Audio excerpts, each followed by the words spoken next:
Today I'm going to talk about different things that I am doing to diversify my income so that I'm not relying on just one source of revenue coming in. I started my small business, Punch of Color, in 2019 on Etsy, and that has been the bulk of my income ever since then. Last year, I believe Etsy was about 85% of my income. What I've noticed on Etsy is that it just gets more competitive every year with more shops being opened, and I want to make sure that my business is in a good place where I'm not just relying on Etsy to bring in the revenue, because who knows what's going to happen. Before I get into the couple of things that I am trying to focus on in 2024, I do want to talk about my goals of my business. I create paper-based arts and crafts kits, and that's what I love doing.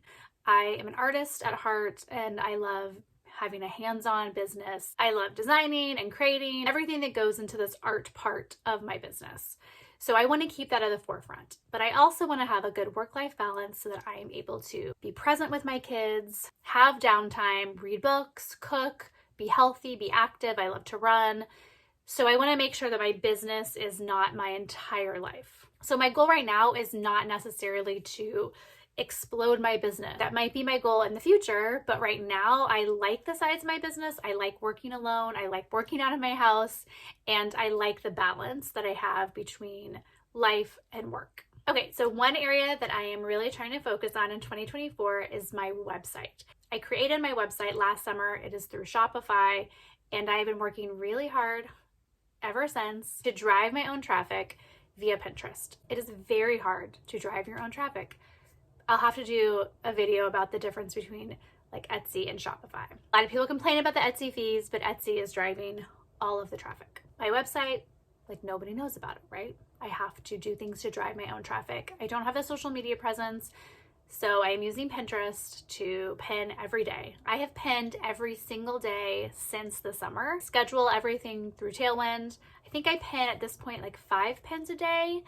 I have their second plan. I think it's 100 pins a month. I've definitely seen visits go up on my website, which is awesome. Continuing to really focus on that in 2024. And one area I'm focusing on, goal, is to write a new blog post every week. I started off strong doing this when I first started my website, and then when my business got busy, I just didn't have time. So right now things are a little bit slower again. My goal is to continue writing blog posts because blog posts just help drive more traffic. Pinterest likes new content, and I can't just keep pinning my products. I need other content to pin. And it's also a great way to delve into the other areas that I'm interested in, which is talking about crafts and crafts with kids, specifically paper crafts, talking about my Cricut machine, my experience with small business. So I can do all that through blogging and drive traffic that way, which in turn can potentially lead to more sales on my website. A second area that I have just started on that I would like to spend more time on is Teachers Pay Teachers, TPT. I sell the physical sun catchers in my shop, but a couple times a month I will get a teacher reaching out to me asking if they can buy the SVG file. If you're not familiar, the SVG is a file that you would use to cut something on your Cricut machine. So they're asking if they can get the file, cut it themselves, and do the craft with their classroom. I randomly saw a video on YouTube about Teachers Pay Teachers. I had heard of it, of course, but I honestly did not know that you could sell on Teachers Pay Teachers without being a teacher. Wow. I used to teach kindergarten art, but not a teacher anymore. I think I've had about 10 sales so far, and I have over 50 products in my shop. But it's been really easy for me to put products in my shop because I've already created all this stuff. I already have all the SVG files. I already have images of all the files. And then third, this is not an area that I have really started working on too much yet, but I've been thinking about how I can utilize my knowledge and things that I am good at to a resource that could teach somebody else something. That might be learning Adobe Illustrator, learning about printers, learning about running a small base business, Etsy, I don't know, but I could potentially make a teachable class about. And then my fourth one is an area that I go back and forth with between wanting to really go all in on it or not, and that is my wholesale business. I sell right now just on Fair.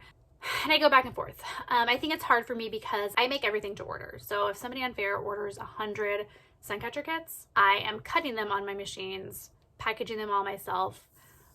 And it's really the cutting that takes a while. I've looked into getting these cut other places and just kind of really haven't figured out the best way to do that. If this is an area I go all in on, how can I get some of my Suncatchers cut in bulk? And I have not found a printer who is able to do that yet. They are very intricate designs. I'm still out there searching.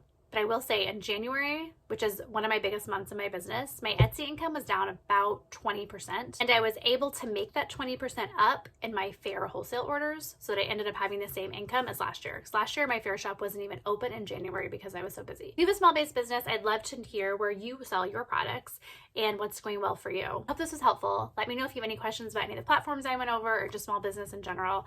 And I will see you in the next video. Bye.